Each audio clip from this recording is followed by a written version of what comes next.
ويانا الدوكومنتي وحو شيغايا إن نقشد سيدي كعد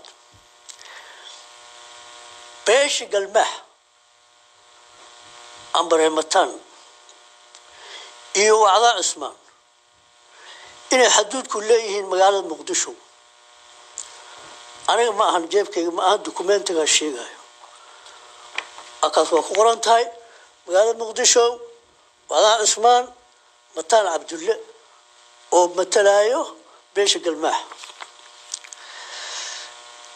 هاي حالة مركي سداس تاي dhib ma jirin saasay ku soo socotay saasay dokumenti uu sheegaya saas uu cad yahay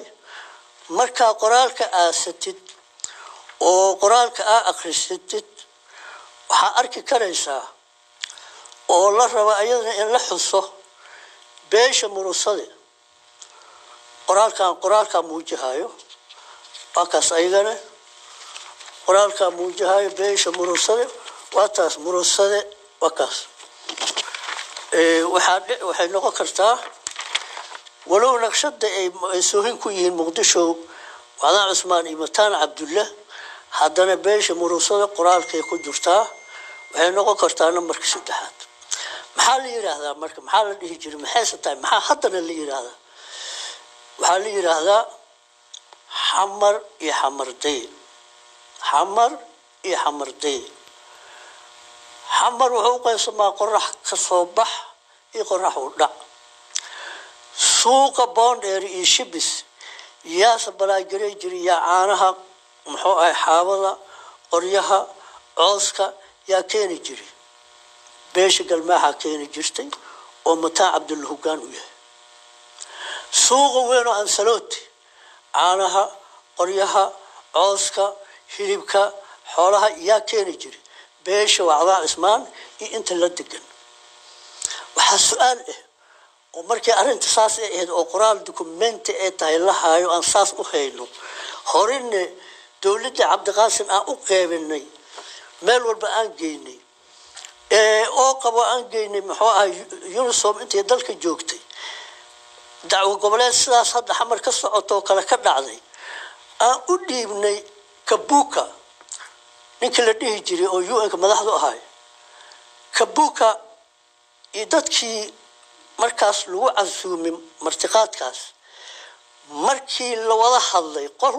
walba oo ka soo qayb ka shirkaas ee sheegatay xamar wada Usmaan waa istaagay markii la yiri istaagay wada Usmaan waftigiisa matalay وحيرين أنا هذا المقبنه ضدنا مقبنه سيد دتك يلين عمل منهن دوكومنتي أنا وضنا كبوك ناقب كبوك والودي دوكومنتي إسلام مركب وافد إستان وإسفيريان وأخريان وفيريان وجدجان كبوك وأستاج وحيري وعلى اسمان استاج وعلى اسمان وأستاج وحيري كبوكي وعلى اسمان دوكومنتي عداها يا مقالة مقدشو السجا عد لله أو ديان له أو قرال كل سجال بقول سجاشي إلا بدي إلى سجاشي سد حدا أنتو كهيا يا كلو هاي سد دوكومنتي كان أوكلت وقال له حشا كل الله أرنت الساس واي ساسينا تهاي ساسينا ربو تهاي وحسؤاله دتكي loogu yimid meeshaas gobolka Banaadir ee xamar iyo xamardaye ahay